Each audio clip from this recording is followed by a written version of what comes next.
जो कुछ गाजा में हो रहा है, जो कुछ गाजा में हो रहा है, मेरे अजीज दोस्तों और बुजुर्गों, अपने सीनों पर हाथ रखकर सोचो। अपनी औलाद अगर सामने है तो उनको देखकर अपने दिमागों पर जोर डालकर सोचो कि गाजा में खून रेजी हो रही है, गाजा में नस्ल कशी हो रही है, गाजा में मीडिया ने रिपोर्ट किया कि 6 दिन के अंदर 6000 बम ज़ायनिस्ट ताकतें बरसाई हैं। इजराइल गाजा में एक छोटी सी जगह है, गाजा 20-21 लाख की, 6 दिन में 6000 बम गाजा पर गिराए गए हैं। और वही जब आईसिस से मुकाबला कर रहे थे पूरे ममालिक, ये पूरा आईसिस कोलिशन के नाम से था, तो वो लोग 1 महीने में 2500 बम आईसिस पर गिराए थे और गाजा में 6 दिन में 6000 बम गिराए गए। आप अंदाजा लगाओ, अगर यहां पर कोई 10 मिनट तक सिर्फ पटाखे फोड़ना शुरू कर देगा तो आप 2-3 मिनट के बाद बोलेंगे कि भाई बड़ी बेचैनी हो रही है, बस करो। सोचो थोड़ी देर के लिए कि 6 दिन में 6000 बम ये जालिम इस्राएली हुकूमत गाजा पर बरसाती है। 6 दिन में 21 लाख की आबादी है, 10 लाख लोग बेघर हो चुके हैं, 10 लाख लोग बेघर हो चुके हैं। और वो जालिम हुकूमत कह रही है कि तुम अब नॉर्थ गाजा से साउथ गाजा की तरफ चले जाओ। लोग बसों में जा रहे थे तो कल बसों पर बम डाल दिया गया। आज मालूम हुआ, अखबारात और मीडिया कहता है कि गाजा में 1537 फलस्तीनियों की जानें चली गई, जिसमें 500 बच्चे थे, 275 खवातीन हैं, 6612 जख्मी हैं। ये सिर्फ 6 दिन की बात कर रहा हूं मैं आपसे। और ये दुनिया जो बड़ी ह्यूमन राइट्स की बात करती है, ये दुनिया जो बड़े फंडामेंटल राइट्स की बात करती है, हुकूक की बात करती है, आज ये बड़े बड़े ममालिक आज खामोश बैठे हैं, गूंगे हो चुके हैं, अंधे बन चुके हैं, बहरे बन चुके हैं कि जिस सरजमीन के पास कुछ नहीं है, आज आपने वहां पर 6 दिन में 6000 बम बरसाए, 1537 लोगों की जानें चली गई, 500 मासूम बच्चे, 275 खवातीन की मौत और 6612 लोग जख्मी है। पीने का पानी नहीं है 20 लाख 21 लाख लोगों के पास। अगर आपके पास 2 दिन पानी खराब आया तो आप 25 फोन करते अपने सियासी नुमाइंदों को, मंजलिस के जिम्मेदारों को कि आके देखो जरा पानी पी के बताओ। वहां पीने को पानी नहीं है मेरे भाई, खाने को खाना नहीं है गाजा के लोगों के पास। अस्पताल में दवाएं खत्म हो चुकी हैं, ऑक्सीजन तो दूर की बात। और ये जालिम, ये ज़ायनिस्ट लोग कहती हैं गाजा के लोगों से कि तुम नॉर्थ गाजा से निकलकर साउथ गाजा में चले जाओ। पूरी बिल्डिंगें बर्बाद, बेघर हो चुके हैं। हम नजारे देख रहे हैं कि 10-11 साल का बच्चा जख्मी है, बाप जख्मी है। बजाय बाप अपने बेटे को हिम्मत दिलाए, 12 साल का बच्चा कह रहा है कि अब्बा रोना बंद करो, मैं अच्छा हूं। बिल्डिंग गिरी हुई है, बिल्डिंग के मलबे से लाशें निकल रही हैं, मासूम बच्चों को निकाला जा रहा है, मगर दुनिया खामोश है। दुनिया खामोश है। जो बड़ी बड़ी बातें करते हैं ये दौलतमंद ममालिक, क्योंकि मरने वाला फलस्तीनी है।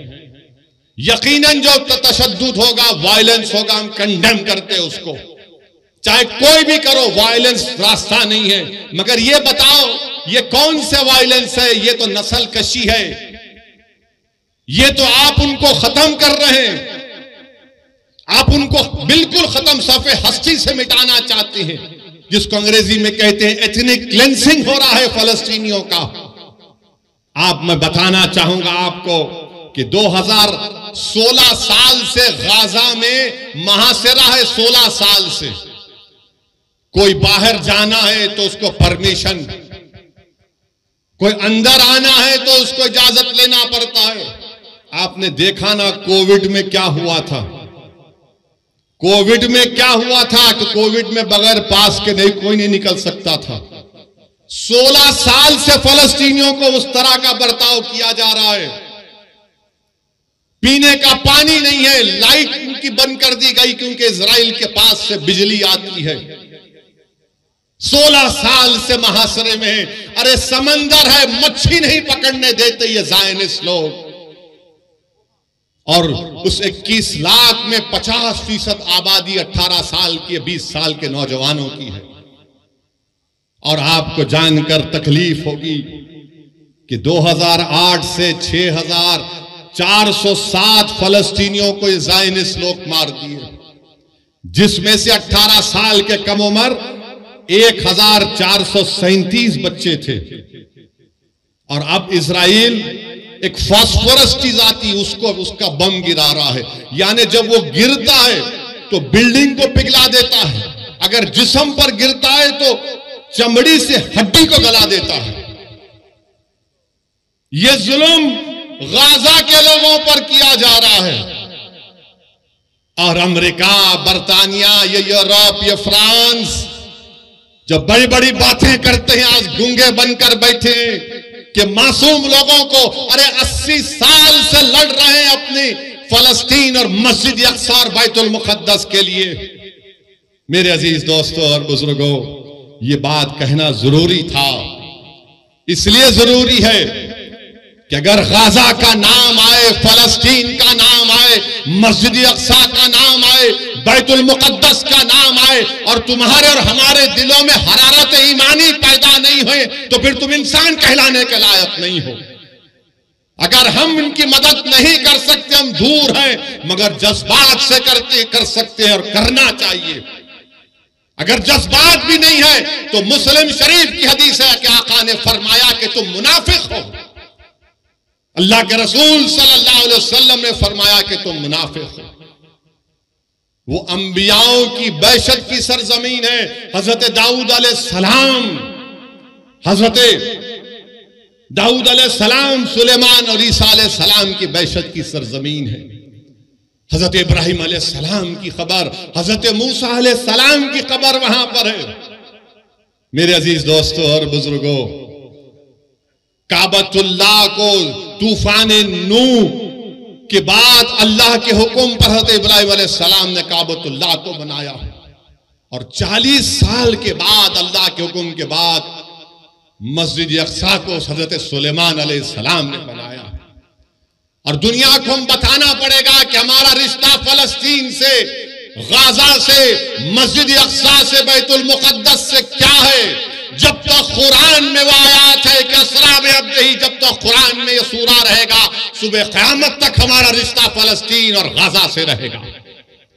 मेरे अजीज दोस्तों और बुजुर्गों, आपने हदीस शरीफ सुनी कि रसूल अल्लाह सल्लल्लाहु अलैहि वसल्लम से एक सहाबी रसूल ने पूछा, या रसूल अल्लाह सल्लल्लाहु अलैहि वसल्लम, क्या हशर के मैदान में हम आपको पाएंगे?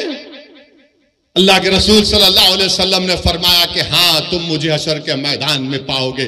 कहां होगा हशर का मैदान? इसी सरजमीन पर हशर का मैदान होगा, इसी फलस्तीन पर हशर का मैदान होगा। फिर आका से पूछा गया सल्लल्लाहु अलैहि वसल्लम से कि दूसरी जगह कहां पर हम आपको पाएंगे? रसूल अल्लाह सल्लल्लाहु अलैहि वसल्लम ने फरमाया कि मैं आबे कौसर पर रहूंगा, मेरी उम्मत प्यासी होगी, मैं मेरी उम्मत की प्यास को बुझाऊंगा। कहां होगा हौज़े कौसर? इसी फलस्तीन से लेकर मदीने तक अहादीस में आया। उलमा किराम बैठे हैं, पूछ लो आप।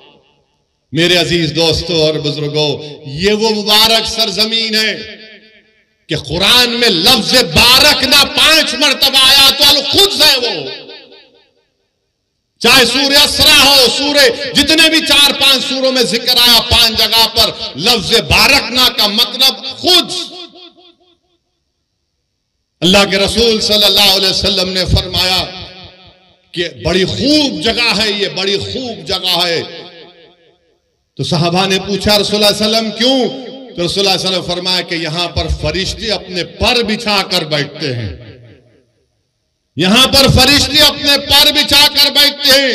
रसूलुल्लाह सल्लल्लाहु अलैहि वसल्लम ने फरमाया कि मीजान लगेगा, यह हिसाब किताब की जगह है।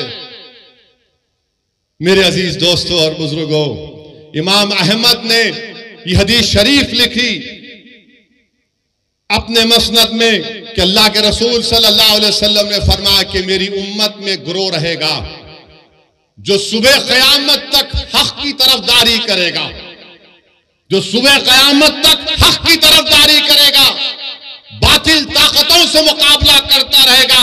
उनके पास दौलत नहीं होगी मगर हक की तरफदारी करते रहेंगे कि क़यामत भी आ जाएगी।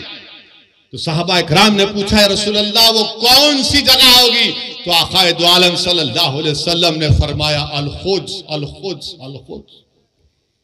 मेरे अजीज दोस्तों और बुजुर्गों, इसीलिए हमको अपने सीनों में गाजा के अवाम की तकलीफ को महसूस करनी चाहिए।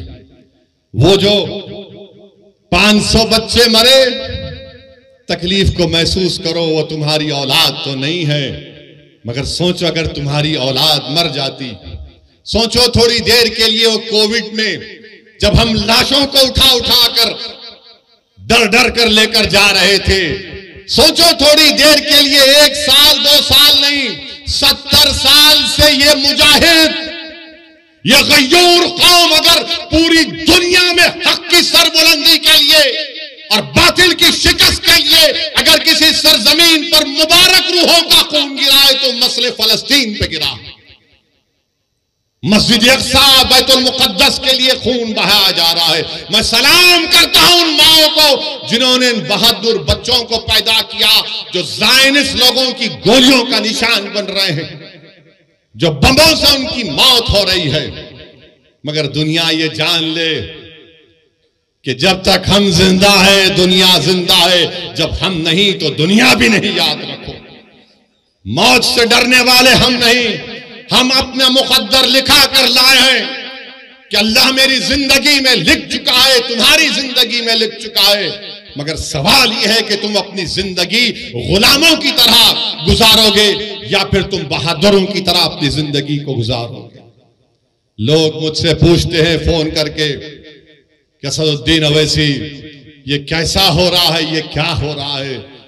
लोग तकलीफ महसूस करते हैं और लोग पूछते हैं कि कहां है सलाहुद्दीन अय्यूबी, कहां है वो सलाहुद्दीन अय्यूबी।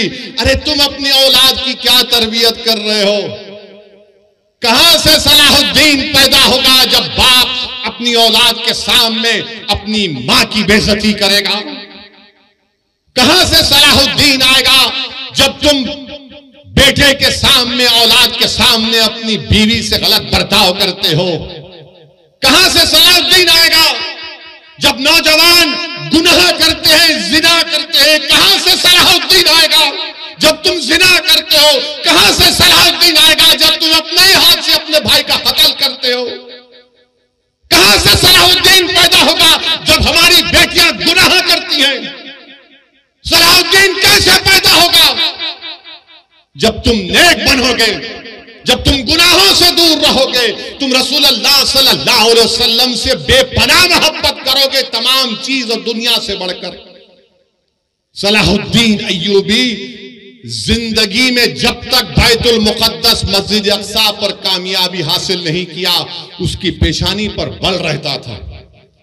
बास जगह मैंने पढ़ा कि सलाहुद्दीन अय्यूबी जब तक फलस्तीन पर कामयाबी हासिल नहीं किया वो मुस्कुराता नहीं था। लोग उससे बोलते थे सलाहुद्दीन तुम मुस्कुराते क्यों नहीं हो, तुम्हारी पेशानी पर बल क्यों नहीं आता? तो सलाहुद्दीन कहता था कि क़िबले अव्वल हमारा रहा है। 17 साल रसूलुल्लाह सल्लल्लाहु अलैहि वसल्लम ने क़िबला बनाया, वो जगह जहां पर आक़ाए दो आलम सल्लल्लाहु अलैहि वसल्लम जमीन से आसमानों पर अल्लाह का जाकर दीदार करे, उस जगह पर जब तक हम कामयाबी हासिल नहीं करते सलाहुद्दीन कैसे मुस्कुराएगा? सलाहुद्दीन के पेशानी से बल कैसे जाएगा जब क़िबले अव्वल मेरे साथ नहीं है? मेरे अजीज दोस्तों, बुजुर्गों, नौजवानों, तुम आज आराम से हैदराबाद में बैठे हो, तुम्हारे घरों पर बम नहीं गिर रहे हैं, तुम्हारे भाइयों का कत्ल नहीं हो रहा है, तुम बेघर नहीं हुए हो अल्हम्दुलिल्लाह। मगर गाजा के गरीब लोग 21 लाख की आबादी में 10 लाख बेघर हो चुके हैं।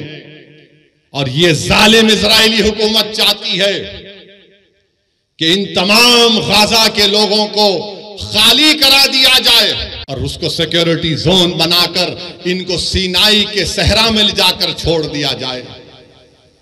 कोई दुनिया खामोश है, सन्नाटा है। अरे जिसने मारे उनको देखो, मगर इन गाजा के गरीबों ने तुम्हारा क्या बिगाड़ा था? मीडिया में एक तरफा रिपोर्टिंग कि ऐसा हुआ, वैसा हुआ, फुला हुआ। अरे कभी तुमने देखा 70 साल से इजराइल ऑक्यूपायर है, इजराइल ऑक्यूपायर है, फलस्तीन ऑक्यूपाइड टेरिटरी है। ऑक्यूपेशन तुमको नहीं दिखता, जुल्म तुमको नहीं दिखता। बताओ, जिसके पास कमजोर है, जालिम जुल्म कर रहा है तो जालिम का साथ दिया जा रहा है, और जिसको बेघर कर दिया गया। आपको मालूम कब मसला पैदा हुआ? 1918 में। समझाने के लिए कह रहा हूं नौजवानों, जब तुम अब बड़े हो गए, ये मुस्तकबिल तुम्हारा है नौजवानों। 1918 में यही ज़ायनिस्ट लोग वहां पर गए, बरतानिया से साजबाज किया और 1918 से फलस्तीनियों को भगाने का प्रोग्राम बनाया। और फिर 13 मई 1948 में 18 से लेकर 48 तक फर्स्ट वर्ल्ड वॉर हुई।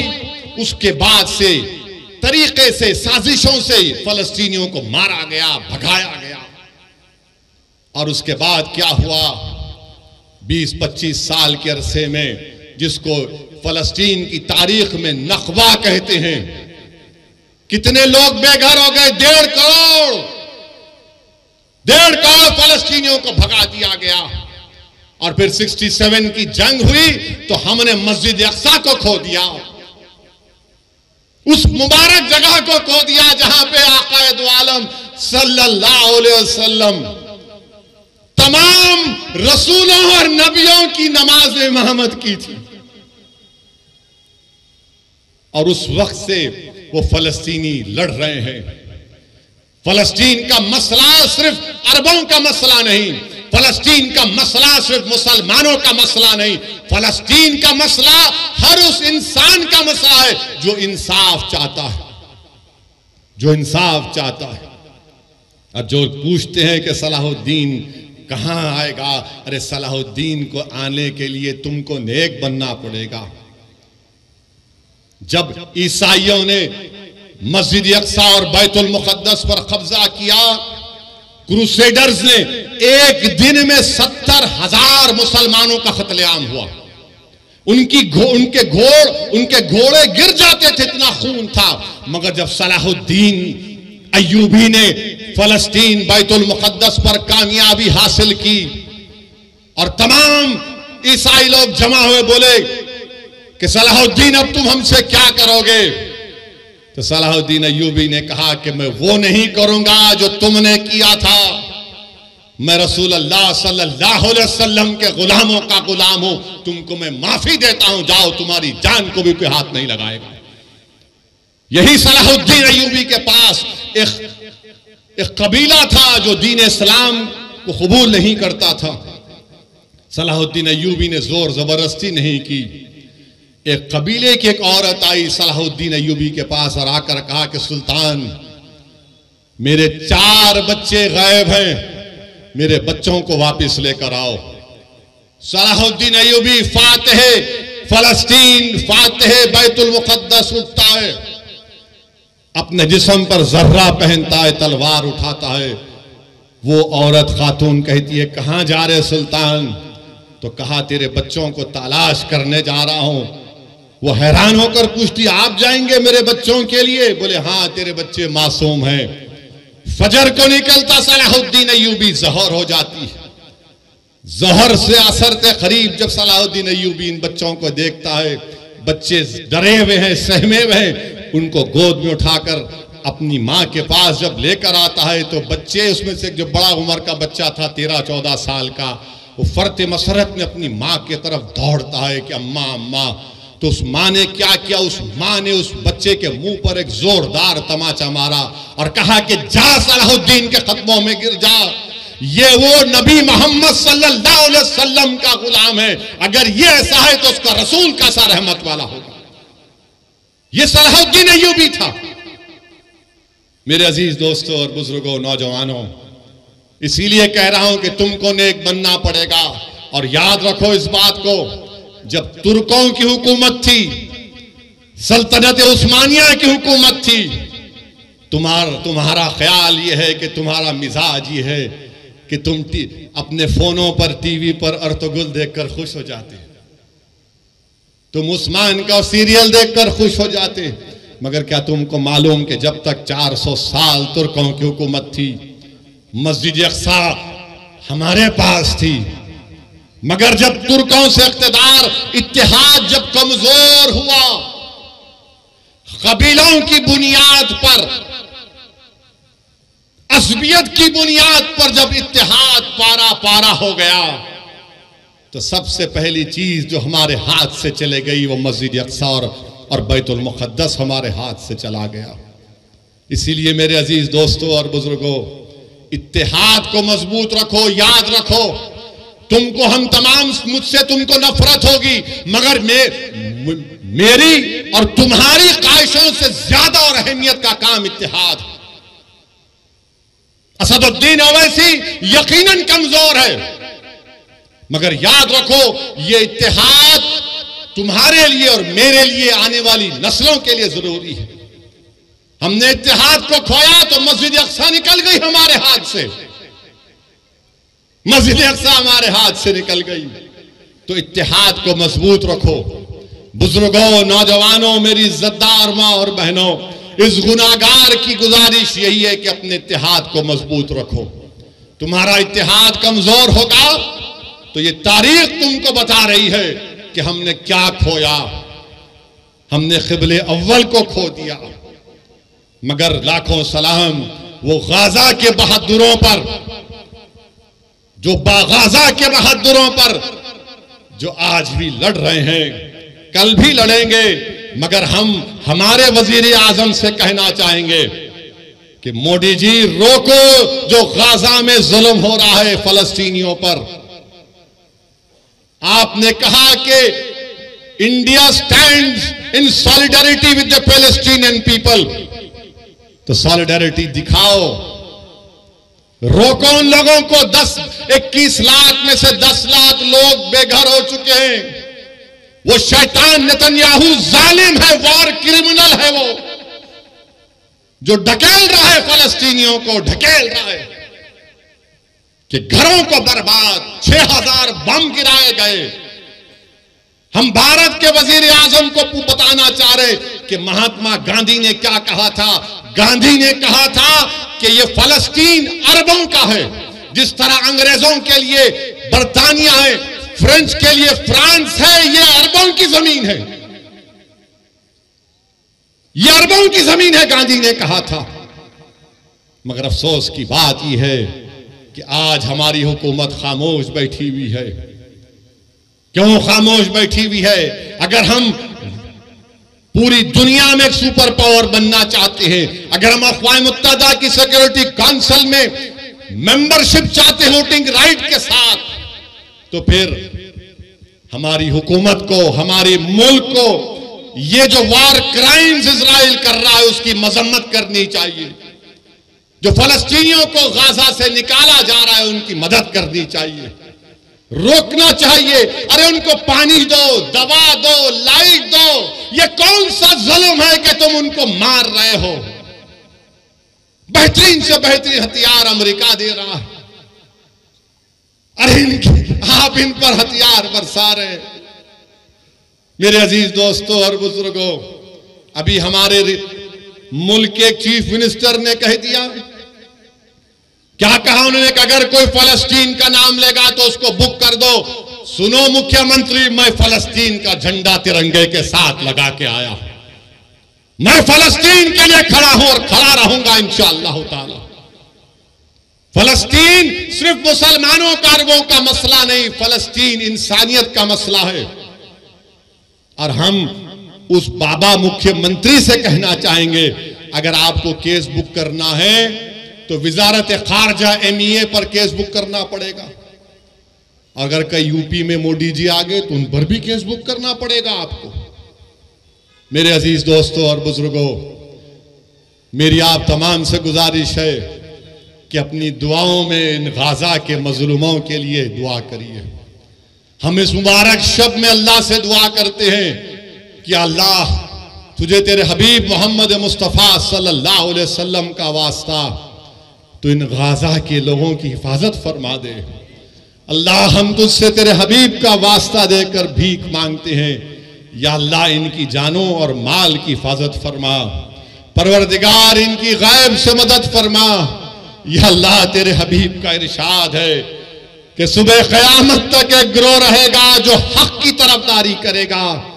या अल्लाह उस सरजमीन पर जहां पर हशर का मैदान होगा, या अल्लाह उस सरजमीन पर जहां पर आबे कौसर होगा, या अल्लाह उस सरजमीन पर जहां पर मीजान होगा, या अल्लाह जिस सरजमीन पर पूरों को तू इकट्ठा करेगा, परवरदिगार वहां पर जालिम जुल्म कर रहा है। या अल्लाह मदद फरमा गाजा के लोगों की, अल्लाह गाजा के लोगों की हिफाजत फरमा। परवरदिगार तुझे तेरी रहमत का वास्ता अल्लाह तू रहम फरमा दे। अल्लाह तेरे आपके पास 70 माओं की मोहब्बत है।